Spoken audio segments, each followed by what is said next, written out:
ഇനി പ്രതികരിച്ചാലോ? ഒരുപാട് പേരുടെ കുറ്റം പറച്ചിലും അപവാദങ്ങളും ഒക്കെ ആയി തുടങ്ങുമ്പോ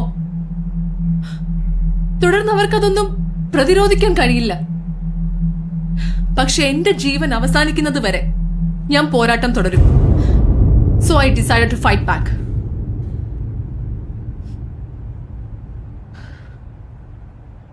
പിന്നീട് അടുത്തുള്ളൊരു പോലീസ് സ്റ്റേഷനിൽ പോയി കാര്യങ്ങൾ അവരോട് പറഞ്ഞു. അവരെന്നെ വൈദ്യപരിശോധനയ്ക്ക് വിധേയമാക്കി. തെളിവുകൾ ശേഖരിക്കാൻ ഞാൻ ധരിച്ചിരുന്ന വസ്ത്രം അവർക്ക് ആവശ്യമായിരുന്നു.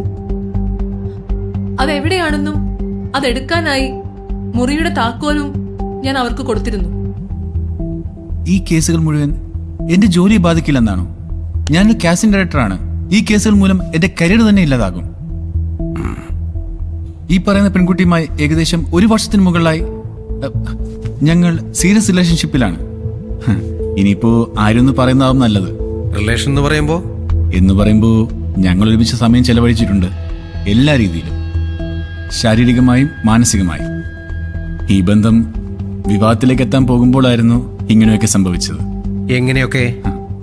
Literally speaking, she's A drug addict. അന്ന് ഞാൻ പറഞ്ഞിട്ടാണ് ദേവിക പനമ്പള്ളി നഗറിൽ ആ വീട്ടിലേക്ക് വന്നത്.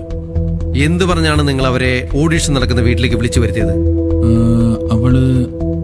അവളുടെ കയ്യിൽ എന്തോ ഉണ്ട്, ഇപ്പോ തന്നെ എന്നെ കാണണം എന്ന് പറഞ്ഞു.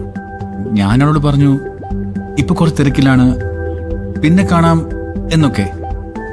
പക്ഷേ ദേവിക്ക് ഇപ്പൊ തന്നെ എന്നെ കാണണം എന്ന് പറഞ്ഞ് വാശി പിടിച്ചതുകൊണ്ട് മാത്രം, എനിക്ക് വേറെ നിവൃത്തിയൊന്നും ഇല്ലാത്തത് കൊണ്ട് ഞാൻ അവളോട് പനമ്പള്ളി